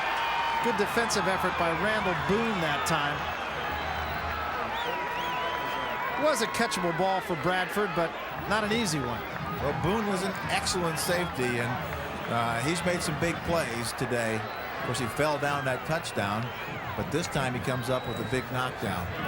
That was a completion without his arm getting in there just at the right time. Incidentally, another thing that they will do is we take another look at this. Nice play defensively by Boone. They will bring Bradford on the reverse from time to time. They've done it 3 times this year, and he scored on 2 occasions. Hamill will roll away, trying to get away. That may be a fumble. Let's see what it's called. No whistle yet. No. They say it is not. Well, the man who's making the call is the line judge. Shane Maxwell made the tackle. They might be saying that it's just out of bounds, that it was a fumble, but it went out of bounds. The official by the quarterback made no call. No flag, they say. They say he had his arm, which is why it couldn't go forward. But if that's true, has he started forward at all? There he is in the grasp, but there is no in the grasp. Yeah, I think he did. He was trying to ground it again, but yeah, he may avoid the grounding penalty because the arm was hit. Rick Russell incensed about that call, but off our replay, I'd say it was the right call. Now, again, as we mentioned, this has been an adventure, the punting game. They've already blocked 1. Oglesby, the deep man, line drive kick. Oglesby might be able to do something with this at the 20-yard line. Now he's surrounded, going away from his blockers, and is down at the 24. Nice coverage by Stephen F. Austin off a line drive punt. Eric Wells on the stop. 32-yard punt, 4-yard return. At this point in the game, you almost have to start thinking the possibilities of a tie, too, Barry. And a playoff, which we will talk more about. Ross on first down doesn't get anything. 7-point differential, and obviously when you have that spread, that possibility exists. Playoff format, I think, very interesting in 1AA. As far as the overtime is concerned, in the whole format, I think, is very interesting. 16 teams, you win it on the field, no ties, you play it off. Yeah, and the overtime, we'll talk about the overtime. A little confusion on the Jacks defense. Now Gross changing the play. He comes to the near side this time, has room. There he goes to the 30, to the 35. It'll be a first down, out of bounds, the 36-yard line. Obviously, Raymond Gross saw something in the defensive alignment that would allow that. Well, he knew the safeties, again, were going to over-rotate the other way. Now, see the man all the way in the middle. Here, see him coming up. He's got to take the quarterback. See how far he had to come to make that play? When he lined up that far over, Gross said, he cannot get to me. The man taking the pitch has to stay there and hope that his inside man can come up and support. 20 carries, 84 yards for Raymond Gross. They give this time to Ross, who gets close to the 40-yard line. Another interesting thing about Georgia Southern's offense, and I don't believe I've ever heard this from any team in college football, they go on one snap, only one snap count. That's all they use. And I remember when I did the game here a couple of months ago, I talked to Irk Russell about it, and I said, don't they start to tee off on you? And he said, well, yeah, they could, but if they do that, we just double the count. And that's an automatic 5 yards, but it's an interesting theory. Irk's whole theory about this game is keep it simple. Ross gets to about the 43-yard line. Well, you don't have your men jumping off sides offensively, obviously, but one of the big advantages you have is a snap count on offense. Defensively, I'd love to know when the ball is being snapped, because that means I can go at the same time, the same sound as you do. And I'll take that chance for 1 or 2 5-yard penalties a game to have the rest of those 60, 70, 80 plays, meaning the defense can get off at the same time as the offense. Look at the rushing yardage difference between the first half and the second half. The Jacks doing a pretty good job, but the game is still within reach. Gross turned around and stopped right at the line of scrimmage, short of the first down. And now Irk Russell has a real decision to make here. David Temple made the play. He's made a few big plays today. Yeah, he's going over to his assistant coach and says, do you have any sure plays that we know are going to work? Yeah, give me one of those 2-yard plays. Now watch this. The pitch man is there, and then comes up number 42, David Temple. Good job of scraping as a middle linebacker, and Irk has decided to punt it and let his defense get it back for him. 8 minutes and 40 seconds left in the football game. That is not a factor yet. Lumberjacks not even dropping anybody back to receive this punt. So this is a free one for the Eagles. They really felt that they were going to fake that. And it is knocked down at the 16-yard line, down at the 16 by the Eagles. A timeout on the field, 8:24 remaining in the ball game. Lumberjacks with the ball, leading by 7. 34-27 game. I'm Barry Tompkins along with Stan White. There are the numbers. The most important ones, really the ones on the bottom right of your screen. 8 minutes, 24 seconds left for this team and this man, Raymond Gross, who has done everything he can so far, sits by himself and contemplates what might come next for the Eagles offense, when that's while the Lumberjacks have the ball. So now it's up to the D's of Georgia Southern to not allow Stephen F. Austin anymore. Big rush. Hamill throws in traffic, and still there's no flag. And once again, there's a flag. I mean, it came 5 minutes late. Yeah, they were talked into that one. Probably a good call, but the other ones were more obvious than this one was, because again, he was hit and being spun around when he's throwing the football. Incidentally, with the ball back here this far, it's the worst possession that the Lumberjacks have started to drive all day long. And it's getting worse. Yes. And that will cost them a down also, of course. They had 3 turnovers now with the 3 interceptions, so I know that it went into Irk Russell's thinking, punt it, get them backed up. They make a mistake, we're in good shape. If not, we got to hold them. Well, it's going to back them back to the 5-yard line. The blitz coming again. Full pressure. The outside linebacker, and he just throws it away. He had no intent of finding a receiver, so it was a good call. Georgia Southern with only the 1 penalty for procedure on a punt. I'm sorry, Stan, go ahead. I just saying, I'm sure he was feeling, hey, I got away with it twice. Let's try it again. Because the worst it is, it just goes back to where he would have been sacked anyhow. So it'll be 2nd and 22 now. Hamill and the Jacks back at the 5-yard line, and yes, they will throw it from here. Almost intercepted. Only man to get a hand on it was Jim Mutimer, who already has a pick today. And that was going to be a gimme 6. Another one of his overthrows. Man was trying to hit, watch the wide pattern. He's throwing to the short man. The ball's overthrown to number 84, and then Mutimer gets the one hand on it. Would have been a ridiculously difficult catch if he'd have made that one. You see the tape on his hands and fingers. That's so you don't jam your knuckles. You got to tape those things up. 3rd and 22. Out of the end zone. Hamill throws a screen, kind of an inside screen for Kelly. And Kelly gets it out to the 14-yard line. Now, it's not a first down, but significantly, at least the punter now is not backed up to the end line. And the punting game of Stephen F. Austin, if any part of their game is suspect, it is the punting game. Well, that was a wide receiver screen. You're right. He doesn't have to punt from the end zone. In the last 2 weeks, Georgia Southern has blocked punts for touchdowns. They blocked one today already. So let's just watch Arugaz to do the punting. 2 punts, 34-yard average, 1 blocked. Got this one out.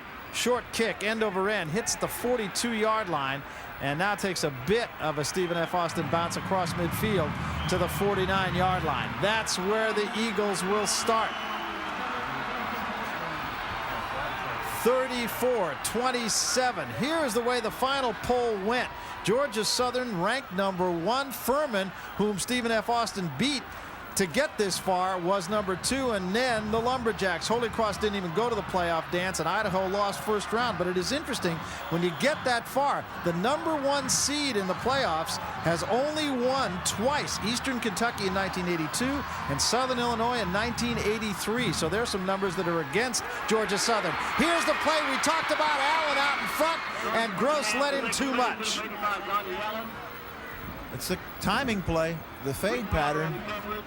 Just a tough one to throw, when, especially even when you practice it time and time again.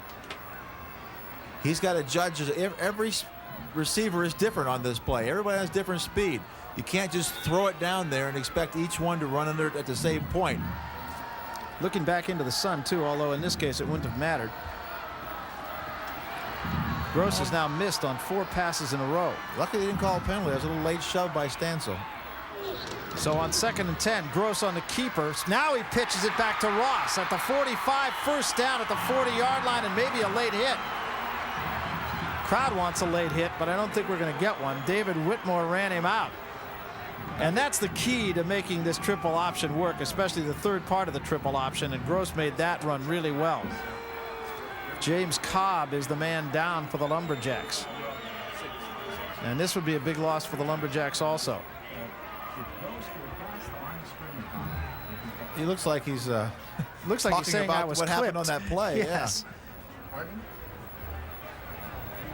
Now Whitmore on this play has the pitch man. Now, he gets sucked into the quarterback right there. See, he has the pitch. He's the outside man.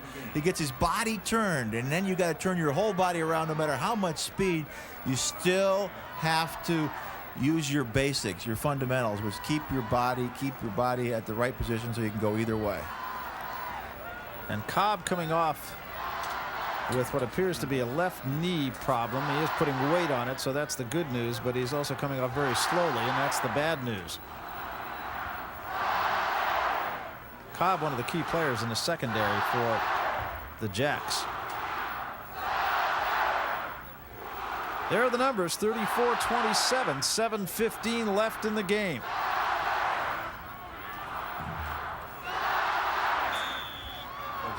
Ross now 134 yards rushing. Gross will put it up on a play fake. Wide open this time is Miller, and he takes it down to the 12-yard line.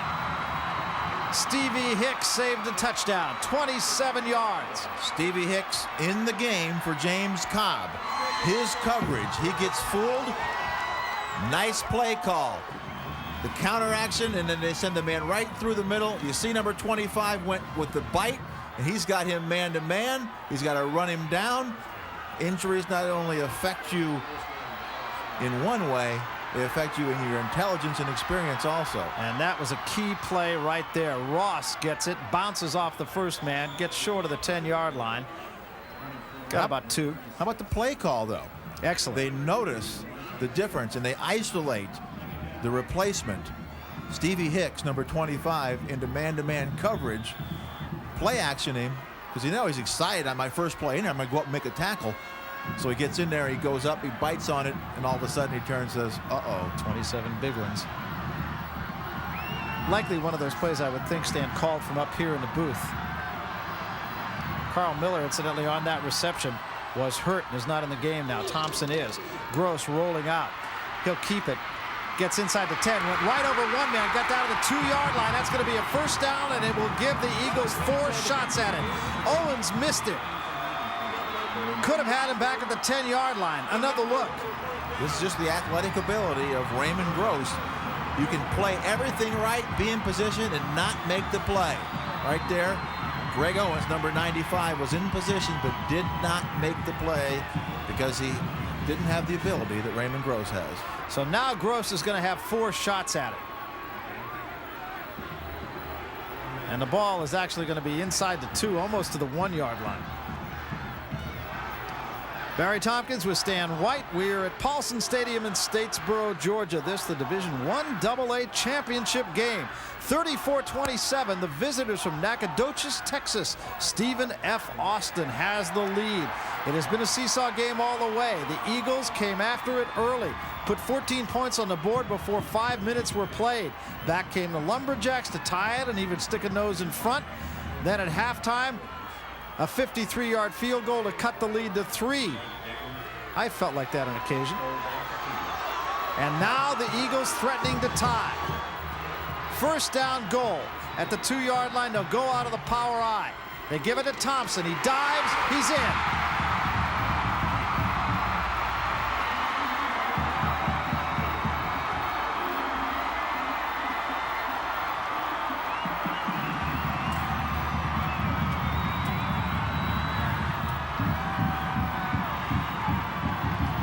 And D. Dowis now can tie the game yet another time. D. Dowis? No, I don't think D. Dowis. Mike Dowis. I'm sorry. D. Dowis. If D. Dowis can tie it, that is going to be a long extra point.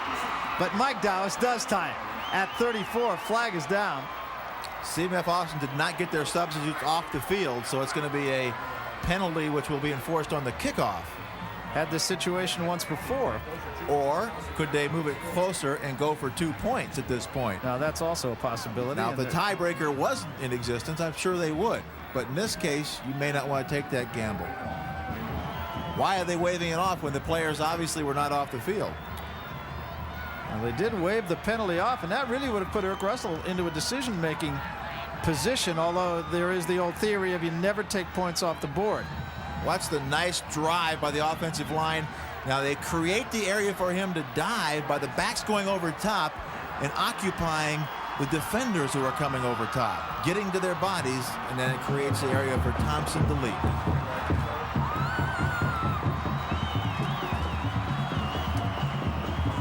So a happy group of Georgia Southern Eagles now. 5:58 left, tied at 34. There's the man, Ernest Thompson.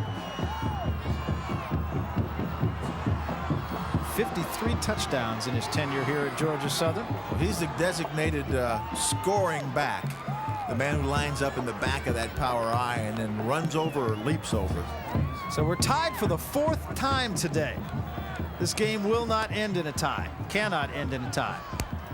And we will talk about the tie-breaking procedures here in Division I AA, and it really does make for entertaining football.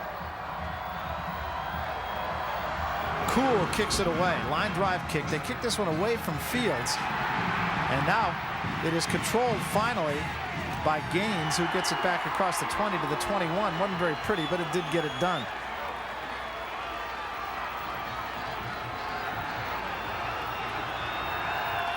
Scoring drive for Georgia Southern to tie the game.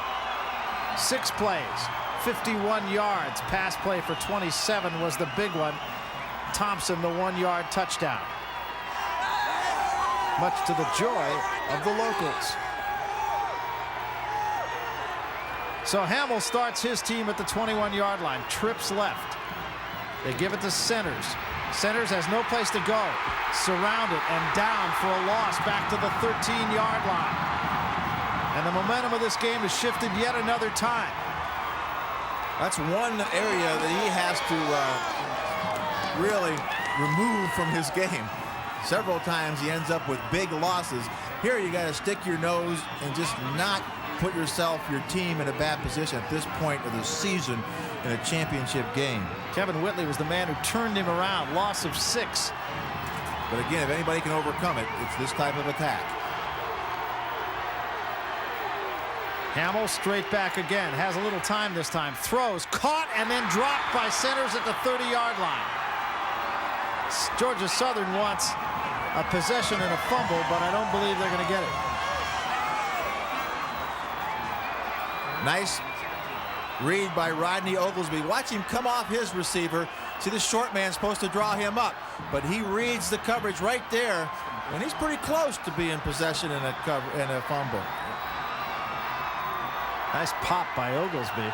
Considered last year one of the best freshman defensive backs in all of college football. And he hasn't dropped off at all here in his sophomore season. Going to be around for 2 more years for Rick Russell.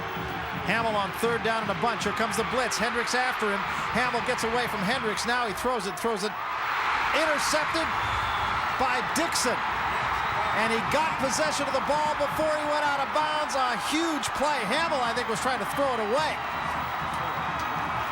After you're called for intentional grounding, you try to become less obvious when you throw the ball away. This time he just tries to throw it over the receiver and does not see Taz Dixon. Watch, he's being grabbed by number 43, Darrell Hendricks, from behind. Watch the throw over his receiver and out of bounds. But no, there's Dixon coming out of nowhere to make the interception.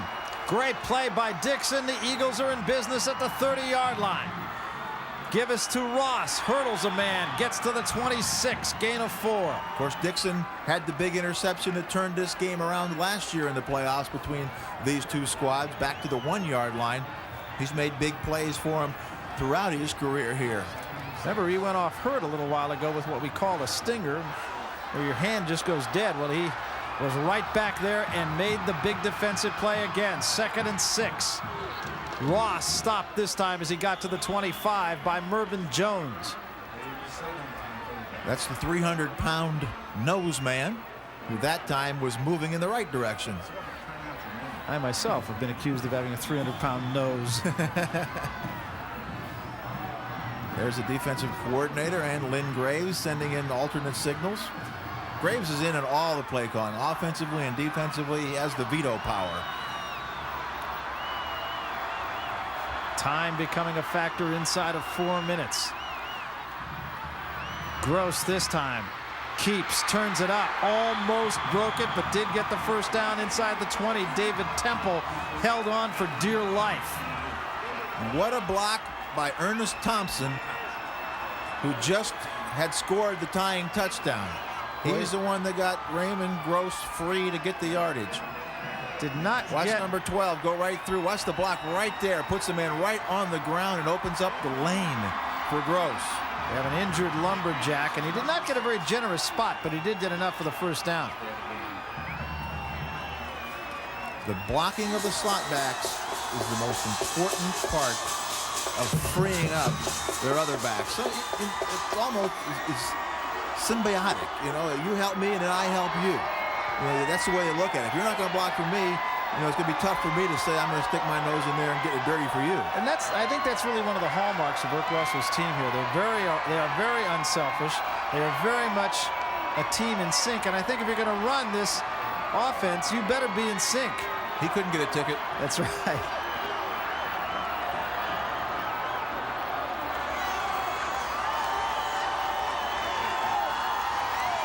Don't have an identification on the injured player yet. It is James Cobb once again. 2nd time he's gone down. And the crowd, well, they're fired up, as well they should be. Their team now in a situation of having a chance to get in front with time running out. Saying their prayers at this point. A tie game. Cobb comes off with help, and this time he's not putting weight on that leg, and that does not look good. I don't think we'll see James Cobb back in the game. Now remember what happened the last time Cobb went out. It brings Sorrell far to the near side. Far to the near side, can you do that? Here's Gross to Ross. Nothing. It's interesting, this time they did not bring Steve Hicks back. What they did is they took David Whitmore from linebacker and moved him back to safety where he normally plays. Did not want to go with the inexperienced younger defensive back. You can make a mistake up front and then somebody else can recover for you. You make a mistake in the defensive backfield, it's points. Yeah, what a lonely position. As a look at Mike Dowis, the game could come down to him. 2nd down 9, 3:10 left. Gross will keep it inside the 15 to about the 14. Going to be about 3 yards short of the first down. Russell Jocelyn from Refugio, Texas on the tackle. Here's the story. Tie game at 34 and a first down by Ross.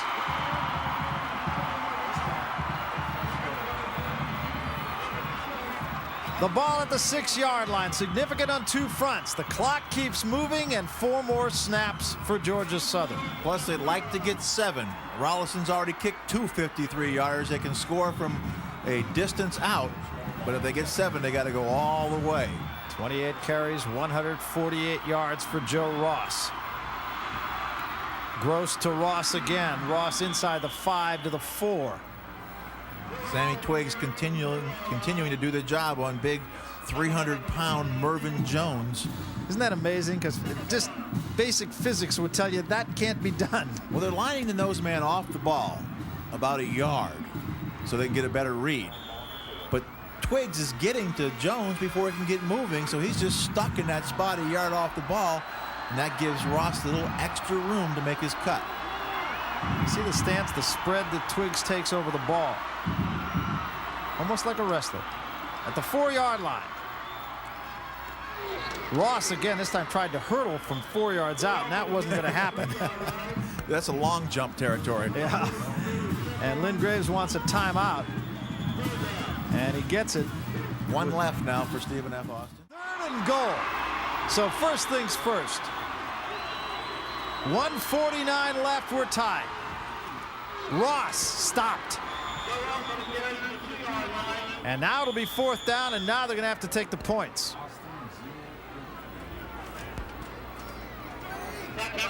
At least one would suspect they would have to take the points. They haven't put the kicking team on yet. They will. Oh, yes. See the big gaps? But nice job in the middle. They pinched everybody in the middle, just taking the gamble that they were going to go with a straight handoff and not put the ball. And it's a good gamble because I got to think defensively, heck, they're not going to try a high risk down the line option pitch at this point when they got the game in the control and a field goal might win it for them. So you take the gamble, you pinch everybody, and you cut off the fullback up the middle. Now you make them make the field goal. And they are in the middle of the field, so perfect position for Mike Dowis. And a lot of time left. 1:45 left. You got a field goal kicker who's already kicked 2 from 53 yards. All you have to do is remember back to the end of the first half, they had 21 seconds left. And they brought it back and wound up the half with a 53-yard field goal. And now the kicking team comes on, and Mike Dowis, number 13, will try to give Georgia Southern the lead. 20-yarder.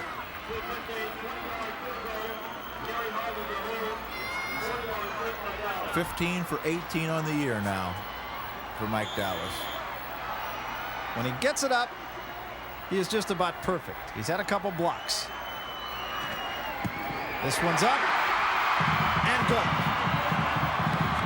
4 seconds ticked off the clock. 1:41 left in the game. Georgia Southern leads by 3.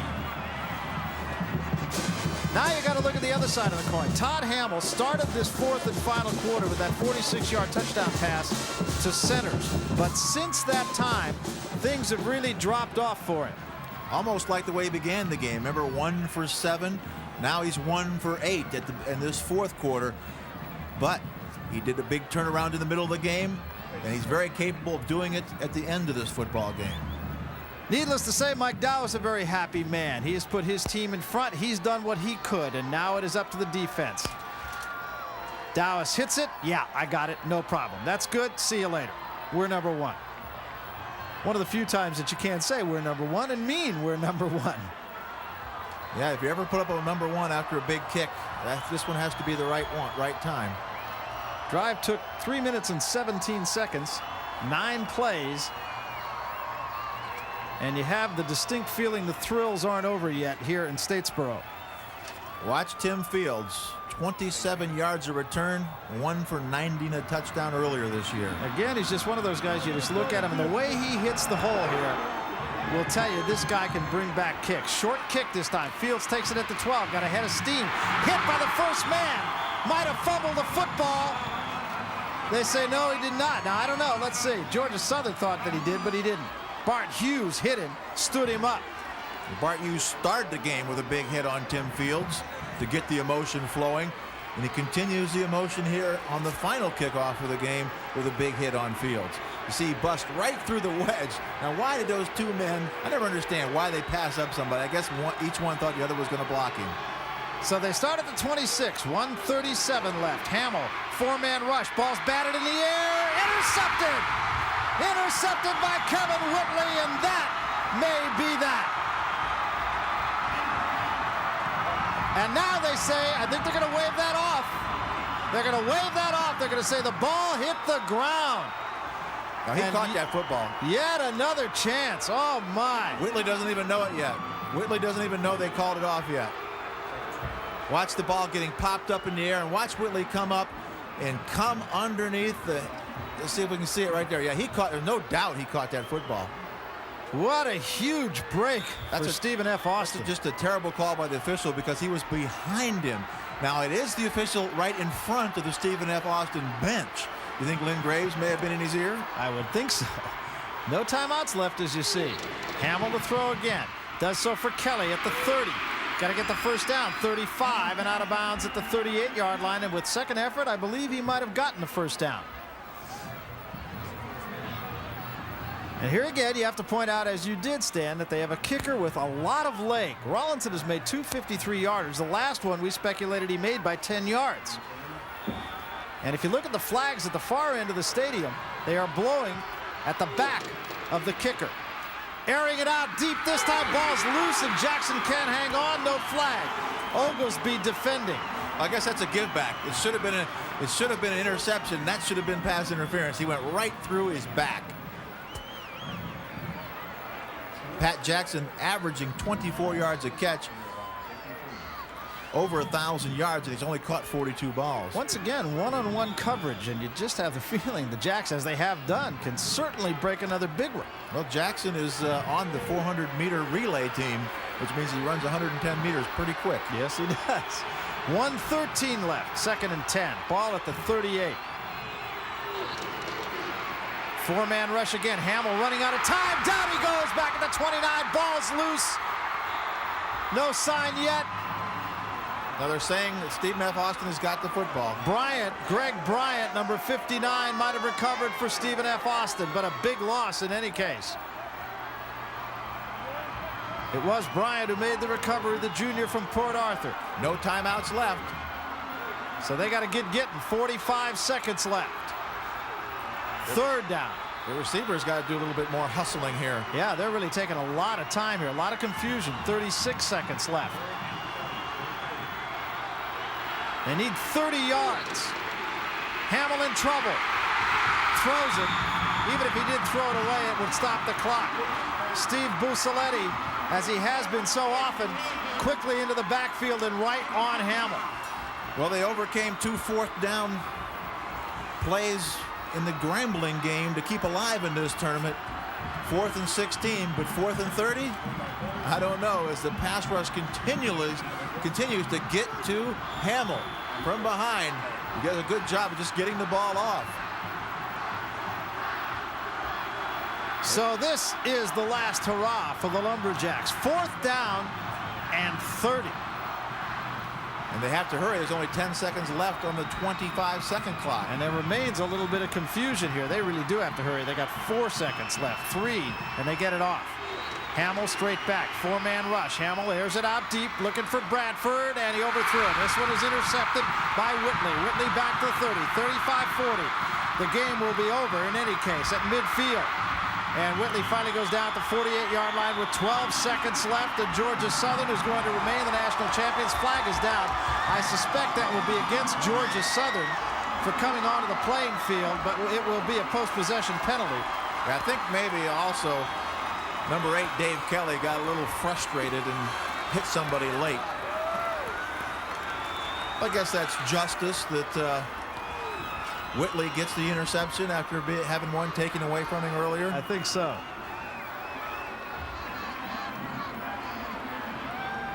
Well, the game really was everything that it was billboarded to be. No joy in Natchitoches, though. And nobody has left. Now I see some people running to their cars, but nobody had even moved from their seat at this point.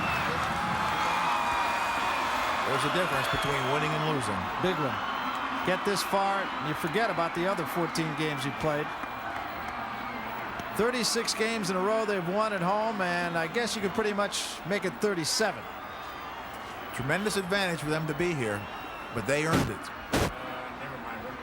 I don't know if you read lips, First but and I think what he 25. said is post-possession, personal foul.